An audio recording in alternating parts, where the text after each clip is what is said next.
Hello friends, આપણી YouTube channel game changing સાયકોલોજીમાં આપ સૌનું હાર્દિક સ્વાગત છે.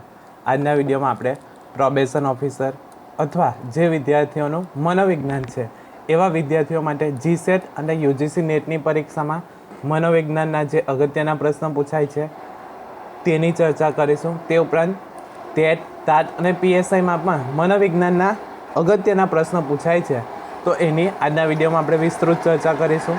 હવે વિડીયો આપણે પ્રશ્નની ચર્ચા કરીએ એ પહેલાં અગાઉના વિડીયોમાં જે પ્રશ્ન પૂછવામાં આવ્યો હતો તો જે પ્રશ્ન પૂછવામાં આવ્યો હતો તો અમુક વિદ્યાર્થીઓએ સાચા જવાબો આપ્યા છે, તો એવા વિદ્યાર્થીઓને ખૂબ ખૂબ અભિનંદન. અને આવનારા વિડીયોમાં પણ પ્રશ્ન પૂછવામાં આવે તો વિદ્યાર્થીઓ સાચા જવાબ આપે એવી અપેક્ષા રાખું છું કે જેથી બીજા વિદ્યાર્થીઓને પ્રોત્સાહન મળે. તો અગાઉના વિડીયોમાં જે પ્રશ્ન પૂછવામાં આવ્યો હતો કે કોના દ્વારા કૂતરા ઉપર પ્રયોગ કરવામાં આવ્યો હતો, તો ઇવાન પેટ્રોવિચ પાવલો દ્વારા કૂતરા ઉપર પ્રયોગ કરવામાં આવ્યો હતો. તો જે સાચા જવાબ આપ્યા છે તો એમાં જેપી ગુજરાત, સરવૈયા મીનાક્ષી, સોલંકી સોનલ અને જાદવ કરમાતા જે છે તો આટલા વિદ્યાર્થીઓએ સાચો જવાબ આપ્યો છે, તો એમને ખૂબ ખૂબ અભિનંદન, કોંગ્રેચ્યુલેશન્સ. અને બીજા વિદ્યાર્થીઓ પણ સાચા જવાબો આપે, કમેન્ટ કરે એવી અપેક્ષા રાખું છું જેથી બીજા વિદ્યાર્થીઓને પણ પ્રોત્સાહન મળી રહે. હવે સૌપ્રથમ પ્રશ્ન છે, નાનો આલ્બર્ટ અને પીટર પ્રયોગ કોણે કર્યા હતા? તો સાચો જવાબ છે વોટસન દ્વારા નાનો આલ્બર્ટ અને પીટર પર પ્રયોગ કરવામાં આવ્યા હતા. તો સાચો જવાબ આવશે વોટસન દ્વારા. ત્યાર પછીનો પ્રશ્ન છે, ક્રિયાત્મક અભિસંધાન અંગે કોણે અભ્યાસ કર્યો હતો? ખૂબ જ અગત્યનો પ્રશ્ન છે. ક્રિયાત્મક અભિસંધાન અંગે કોણે પ્રયોગ કર્યો હતો? તો BF સ્કિનર દ્વારા ક્રિયાત્મક અભિસંધાન અંગે પ્રયોગ કરવામાં આવ્યો હતો. ત્યાર પછીનો પ્રશ્ન છે, સ્કિનરે કઈ વસ્તુ બનાવી હતી? એટલે કે જે પ્રયોગ કરવા માટે સ્કિનરે કઈ વસ્તુ અથવા તો કયું સાધન બનાવ્યું હતું? તો સાચો જવાબ આવે છે સ્કિનરની પેટી અથવા તો સમસ્યા પેટી, કે જેમાં ઉંદરને રાખવામાં આવે છે અને ઉંદર કળ દબાવે તો એને ખોરાક મળે છે, અન્ન ગુટિકા મળે છે. તો એ છે સ્કિનરે કઈ વસ્તુ બનાવી હતી? તો સ્કિનર પેટી બનાવી હતી. ત્યાર પછીનો પ્રશ્ન છે, સ્કિનરે કોના પર પ્રયોગો કર્યા હતા? આ પણ ખૂબ જ અગત્યનો પ્રશ્ન છે કે સ્કિનરે કોના ઉપર પ્રયોગ કર્યા હતા? આપણને એક જ ખ્યાલ હશે, ઉંદર, પરંતુ સ્કિનરે ઉંદર અને કબૂતર ઉપર પ્રયોગો કર્યા હતા. તો આ અગત્યનો પ્રશ્ન છે કે સ્કિનરે કોના ઉપર પ્રયોગ કર્યા હતા? તો ઉંદર ઉપર પ્રયોગ કરવામાં આવે છે, જે સમસ્યા પેટીમાં મૂકવામાં આવે છે એ, અને કબૂતર ઉપર પણ પ્રયોગ કરવામાં આવ્યા હતા. તો આ તમારે યાદ રાખવાનું છે. સ્કિનરે કોના ઉપર પ્રયોગ કર્યા હતા? તો ઉંદર અને કબૂતર ઉપર પ્રયોગ કર્યા હતા. ત્યાર પછીનો પ્રશ્ન છે, સ્કિનરે કઈ યુનિવર્સિટીમાંથી PhDની ડિગ્રી મેળવી હતી? તો સાચો જવાબ છે હાર્વર્ડની ગ્રેજ્યુએટ સ્કૂલમાંથી 1931માં PhDની ડિગ્રી મેળવી હતી. તો અગત્યનું છે, પૂછાઈ શકે પ્રશ્ન. સ્કિનરે કઈ યુનિવર્સિટીમાંથી PhDની ડિગ્રી મેળવી હતી? તો હાર્વર્ડ ગ્રેજ્યુએટ સ્કૂલમાંથી PhDની ડિગ્રી મેળવી હતી. કઈ સાલમાં? તો 1931માં. ત્યાર પછીનો પ્રશ્ન છે, કોણે બિલાડી, કૂતરા ઉપર, મરઘા અને વાનરોમાં પ્રયત્ન અને ભૂલ દ્વારા થતા શિક્ષણ અંગે નોંધપાત્ર સંશોધનો કર્યા હતા? એટલે કે કયા મનોવૈજ્ઞાનિકે બિલાડી ઉપર, કૂતરા, મરઘા અને વાનરો પર પ્રયોગો કરવામાં આવ્યા હતા અને એ જાણવાનો પ્રયત્ન કર્યો હતો કે આ પ્રાણીઓ પણ પ્રયત્ન અને ભૂલ દ્વારા શિક્ષણ મેળવે છે? તો સાચો જવાબ આવે છે થોર્નડાઈકે બિલાડી, કૂતરા, મરઘા અને વાનરો પર પ્રયોગો કરીને એ જાણ્યું હતું કે પ્રાણીઓ પણ પ્રયત્ન અને ભૂલ દ્વારા શિક્ષણ મેળવે છે. ત્યાર પછીનો પ્રશ્ન છે, કોણે પ્રાણીઓની બુદ્ધિનું અધ્યયન કરવા માટેના પ્રયોગોનું આયોજન કર્યું હતું? તો સાચો જવાબ આવે છે કોહલર, કે કોહલરે પ્રાણીઓની બુદ્ધિનું અધ્યયન કરવા માટે પ્રયોગો કર્યા હતા. એટલે કે પ્રાણીમાં બુદ્ધિનું માપન કરવા માટે પ્રયોગ કરવામાં આવ્યા હતા. તો કોહલર દ્વારા પ્રયોગો કરવામાં આવ્યા હતા.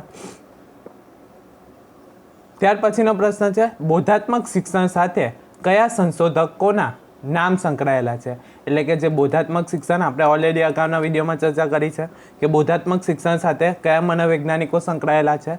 તો સાચો જવાબ આવે છે કોહલર, ટોલમેન અને બાંડ્યુરા દ્વારા બોધાત્મક શિક્ષણ અંગેના પ્રયોગો કરવામાં આવ્યા હતા. તો આ યાદ રાખવાનું છે, અગત્યનો પ્રશ્ન છે. બોધાત્મક શિક્ષણ સાથે કયા કયા મનોવૈજ્ઞાનિકો સંકળાયેલા છે? તો કોહલર, ટોલમેન અને બાંડ્યુરા સંકળાયેલા છે. ત્યાર પછીનો પ્રશ્ન છે, ટોલમેન અને તેના વિદ્યાર્થીઓએ ખાલી જગ્યા અંગે શ્રેણીબદ્ધ પ્રયોગો કર્યા છે. તો સાચો જવાબ આવે છે સ્થાન શિક્ષણ અંગે ટોલમેન અને તેના વિદ્યાર્થીઓએ શ્રેણીબદ્ધ પ્રયોગો કર્યા હતા. તો સ્થાન શિક્ષણ ઉપર પ્રયોગો કરવામાં આવ્યા હતા. ત્યારબાદ છે કોનું કન્ડિશનલ રિફ્લેક્સ પુસ્તક મનોવિજ્ઞાનના ઇતિહાસમાં એક નોંધપાત્ર પુસ્તક ગણાય છે. અગત્યનો પ્રશ્ન છે, કન્ડિશનલ રિફ્લેક્સ પુસ્તક કયા મનોવૈજ્ઞાનિક દ્વારા લખવામાં આવ્યું હતું? તો ઇવાન પેટ્રોવિચ પાવલો દ્વારા કન્ડિશનલ રિફ્લેક્સ પુસ્તક લખવામાં આવ્યું હતું. જે પુસ્તક મનોવિજ્ઞાનનું જે પુસ્તક છે એ ઇતિહાસનું એક અગત્યનું નોંધપાત્ર પુસ્તક કહી શકાય છે. ત્યાર પછીનો પ્રશ્ન છે, પ્રયત્ન અને ભૂલ દ્વારા શિક્ષણ કયા મનોવૈજ્ઞાનિકનું નામ સંકળાયેલું છે? એટલે કે પ્રયત્ન અને ભૂલ દ્વારા શિક્ષણ કયા મનોવૈજ્ઞાનિક દ્વારા આપવામાં આવ્યો હતો? તો સાચો જવાબ છે સ્કિનર દ્વારા પ્રયત્ન અને ભૂલનું શિક્ષણ અંગેના પ્રયોગો કરવામાં આવ્યો હતો. ત્યાર પછીનો પ્રશ્ન છે, પ્રેરણા માટે અંગ્રેજી શબ્દ કયો વપરાય છે? તો મોટિવેશન શબ્દ વપરાય છે. તો હવે તમારા માટે પ્રશ્ન છે, મોટિવેશન શબ્દ મૂળ કઈ ભાષા પરથી ઉતરી આવ્યો છે? જો તમે અગાઉનો વિડીયો જોયો હશે તો તમને ખ્યાલ હશે. તો પ્રેરણા માટે અંગ્રેજી શબ્દ મોટિવેશન વપરાય છે. ત્યારબાદ હાર્વર્ડ અલ ગાર્ડનરે કેટલી બુદ્ધિઓની યાદી આપી છે? કે ગાર્ડનરનો જે બુદ્ધિનો સિદ્ધાંત છે તો એમના દ્વારા કેટલી યાદી આપવામાં આવી છે? તો 8 બુદ્ધિની યાદી આપવામાં આવી છે. ત્યાર પછીનો પ્રશ્ન છે, સ્ટનબર્ગે બુદ્ધિના કેટલા સ્વરૂપો આપ્યા છે? તો સ્ટનબર્ગે બુદ્ધિના 3 સ્વરૂપો આપ્યા છે. એમાં 3 જે સ્વરૂપ છે એમાં ઘટકીય બુદ્ધિ, અનુભવજન્ય બુદ્ધિ અને સંદર્ભગત બુદ્ધિનો સમાવેશ થાય છે. કે સ્ટનબર્ગે જે બુદ્ધિના સ્વરૂપ આપ્યા છે તો 3 સ્વરૂપ આપ્યા છે, ઘટકીય બુદ્ધિ, અનુભવજન્ય બુદ્ધિ અને સંદર્ભગત બુદ્ધિના સ્વરૂપ આપ્યા છે. જે ઘટકીય બુદ્ધિ છે તો એ બુદ્ધિ અમૂર્ત અને વિશ્લેષણાત્મક રીતે વિચારવાની શક્તિ વ્યક્તિમાં રહેલી છે. કે જે ઘટકીય બુદ્ધિ જે છે તે એમાં અમૂર્ત વિચાર, અમૂર્ત એટલે શું? તો વ્યક્તિની સમક્ષ કોઈ વસ્તુ વ્યક્તિ હાજર નથી છતાં એ અંગેના વિચાર કરી શકે તો એને અમૂર્ત વિચાર કહેવામાં આવે છે. તો અમૂર્ત અને વિશ્લેષણાત્મક રીતે વિચારવાની શક્તિ રહેલી છે, જેથી ઘટકીય બુદ્ધિનું બીજું નામ વિશ્લેષણાત્મક બુદ્ધિ તરીકે પણ ઓળખવામાં આવે છે. ત્યારબાદ છે અનુભવજન્ય બુદ્ધિ. તો અનુભવજન્ય બુદ્ધિમાં નવીન વિચારો, નવીન સર્જન, તથ્યોને સંગઠિત કરીને નવીન ઉકેલ મેળવવામાં આવે છે. તો એ અનુભવજન્ય બુદ્ધિમાં આવે છે. કે નવીન વિચારો, નવા વિચારો કરવામાં આવે, નવું સર્જન કરવામાં આવે, તથ્યને આધારે કંઈક નવીન ઉકેલ લાવવામાં આવે તો એ અનુભવજન્ય બુદ્ધિ છે. અને સંદર્ભગત બુદ્ધિ, તો સંદર્ભગત બુદ્ધિમાં વ્યક્તિના વાતાવરણના સંદર્ભમાં અનુકૂલન કરીને કરી શકે છે તો એ તમારું સંદર્ભગત બુદ્ધિ. કે આજુબાજુના વાતાવરણ સાથે એડજસ્ટમેન્ટ કરી શકે તો એ તમારી સંદર્ભગત બુદ્ધિમાં આવે છે. ત્યારબાદ બુદ્ધિનો ત્રિસ્તરીય સિદ્ધાંત તથા પ્રેમનો ત્રિકોણીય સિદ્ધાંત કોણે આપ્યો હતો? તો આ પણ અગત્યનો છે કે બુદ્ધિનો ત્રિસ્તરીય સિદ્ધાંત તથા પ્રેમનો ત્રિકોણીય સિદ્ધાંત કોણે આપ્યો હતો? તો સ્ટનબર્ગ દ્વારા આપવામાં આવ્યો છે. ત્યારબાદ ડૉક્ટર સિગમન્ડ ફ્રોઈડનો જન્મ ક્યાં થયો હતો? અગત્યનો પ્રશ્ન છે. ડૉક્ટર સિગમન્ડ ફ્રોઈડનો જન્મ ક્યાં થયો હતો? તો ફ્રાઈબર્ગ, ઓસ્ટ્રિયામાં થયો હતો. હવે તમારા માટે પ્રશ્ન છે, ડૉક્ટર સિગમન્ડ ફ્રોઈડે કયો સિદ્ધાંત આપ્યો હતો? તો એ તમારે કહેવાનું છે. અથવા તો કયા વાત સાથે ડૉક્ટર સિગમન્ડ ફ્રોઈડ સંકળાયેલા છે? હવે જોઈએ ગાર્ડનરનો જે બહુવિધ બુદ્ધિનો સિદ્ધાંત છે, જે 8 આપણે સ્વરૂપો જોયા તો કયા કયા છે? તો ફર્સ્ટ છે ભાષાકીય બુદ્ધિ. તો ભાષાકીય બુદ્ધિ એટલે કે આ પ્રકારની બુદ્ધિ કોનામાં જોવા મળે? તો લેખન, વાંચન, કથન, ભાષાની જટિલતા સમજવી, તેને અસરકારક રીતે રજૂ કરવી વગેરે કાર્યમાં પ્રગટ થાય છે. કે ભાષાકીય બુદ્ધિ શામાં પ્રગટ થાય છે? તો લેખન કાર્યમાં, વાંચન, કથન, ભાષાની જટિલતા સમજવી, તેને અસરકારક રીતે રજૂ કરવી વગેરે કાર્યમાં પ્રગટ થાય છે. હવે ભાષાકીય બુદ્ધિ કઈ વ્યક્તિમાં વધારે જોવા મળે? તો સાહિત્યકારોમાં, લેખકો, વક્તાઓમાં, ઉદ્ઘોષકોમાં, કથા લેખકો વગેરેમાં આ પ્રકારની બુદ્ધિ વધારે જોવા મળે છે. તો ભાષાકીય બુદ્ધિ. ત્યારબાદ છે તાર્કિક ગાણિતિક બુદ્ધિ. તો ગાણિતિક તર્ક સંકેતોના ઉપયોગો, ગાણિતિક નિયમોની ગૂઢતા, ગાણિતિક પ્રક્રિયા વગેરે કાર્ય સાથે આ બુદ્ધિ સંકળાયેલી છે. એટલે કે ગાણિતિક કાર્ય કરવાનું હોય તો એની સાથે સંકળાયેલી છે. હવે ગાણિતિક અથવા તો તાર્કિક બુદ્ધિ કઈ વ્યક્તિમાં વધારે જોવા મળે છે? તો વકીલોમાં, ગુના શોધકો, વૈજ્ઞાનિકો, આંકડાશાસ્ત્રીય, તર્કશાસ્ત્રીઓ વગેરેમાં આ બુદ્ધિનું પ્રમાણ વધારે જોવા મળે છે. ત્યારબાદ છે અવકાશીય બુદ્ધિ.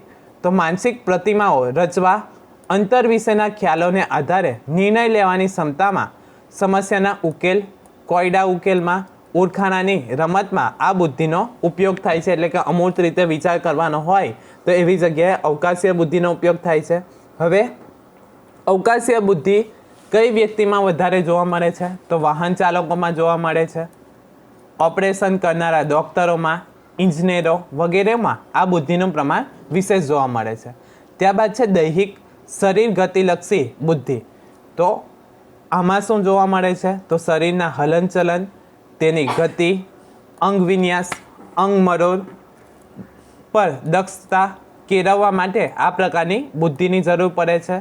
તો આ દૈહિક શરીર ગતિલક્ષી બુદ્ધિ કોનામાં વધારે જોવા મળે છે? તો રમતવીરો એટલે કે સ્પોર્ટમેન જે હોય છે એમનામાં, હસ્તકળાના કારીગરો, નૃત્યકારો, અભિનેતાઓ વગેરેમાં આ બુદ્ધિની લાક્ષણિકતાનું પ્રમાણ વધારે જોવા મળે છે.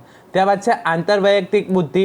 તો આ પ્રકારની બુદ્ધિની મદદથી વ્યક્તિ અન્ય વ્યક્તિના ગમા અણગમા, લાગણીઓ, આવેગો, સ્વભાવ, તેઓ, વ્યક્તિત્વના ગુણ લક્ષણો વગેરેથી માહિતગાર થાય છે. એટલે કે બીજાની માહિતી મેળવે છે અથવા તો બીજાઓને જાણવામાં ઉપયોગી બને છે. તો આંતરવૈયક્તિક બુદ્ધિ કોનામાં વધારે જોવા મળે છે? તો રાજનેતાઓ, ધર્મગુરુઓ, શિક્ષકો, સામાજિક કાર્યકરો વગેરેમાં આ બુદ્ધિનું એટલે કે આંતરવૈયક્તિક બુદ્ધિનું પ્રમાણ વધારે જોવા મળે છે. ત્યારબાદ છે સાંગીતિક બુદ્ધિ અથવા તો સંગીતલક્ષી બુદ્ધિ જે આપણે કહી શકીએ. તો સંગીતના સૂર, લય, તાલ, રાગ, બંદિશ વગેરેની સમજ કેળવવાની ક્ષમતા સાંગીતિક બુદ્ધિનું પ્રમાણ જોવા મળે છે. તો કોનામાં વધારે જોવા મળે છે? તો ગાયન વાદન ક્ષેત્ર સાથે સંકળાયેલા જે નિષ્ણાત લોકો છે તો એમનામાં અન્ય લોકોની તુલનામાં સાંગીતિક બુદ્ધિનું પ્રમાણ વધારે જોવા મળે છે. ત્યારબાદ છે વ્યક્તિ અંતર્ગત બુદ્ધિ. તો વ્યક્તિ અંતર્ગત બુદ્ધિમાં શું આવશે? તો એક વ્યક્તિ તરીકે આપણે પોતાની લાગણીઓ, આવેગો, અભિવ્યક્તિઓ, મનોવલણ, પૂર્વગ્રહ, માન્યતા વગેરેની સમજ આ બુદ્ધિ દ્વારા કેળવીએ છીએ. એટલે કે વ્યક્તિ અંતર્ગત જે બુદ્ધિ છે તો એ અંતર્ગત આપણે લાગણી, આવેગો, અભિવ્યક્તિઓ, મનોવલણ, પૂર્વગ્રહ વગેરેની માહિતી મેળવીએ છીએ. આંતરસૂઝ અને સ્વ આવિષ્કારની સમજ મેળવવામાં પણ આ બુદ્ધિ ઉપયોગી બને છે. હવે તમારા માટે પ્રશ્ન છે, આંતરસૂઝ એટલે શું? જો તમે જાણતા હોય તો કમેન્ટ બોક્સમાં કમેન્ટ કરી શકો છો. ત્યારબાદ નૈસર્ગિક બુદ્ધિ. તો પ્રાકૃતિક તત્વો જેવા કે જીવસૃષ્ટિ, વનસ્પતિ સૃષ્ટિ તેમજ કુદરતી ઘટનાઓ વિશેની સમજ મેળવવા માટે નૈસર્ગિક બુદ્ધિ આવશ્યક છે. તો નૈસર્ગિક બુદ્ધિ કઈ કઈ વ્યક્તિઓમાં વધારે જોવા મળે છે?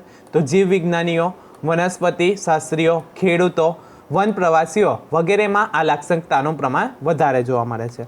આશા રાખું છું કે તમને આ વિડીયોમાં સમજ પડી ગઈ હશે. અને જો તમને આ વિડીયો પસંદ પડ્યો હોય તો વધુમાં વધુ લાઇક કરો, શેર કરો અને અમારી ચેનલને સબસ્ક્રાઈબ કરો. Thank you.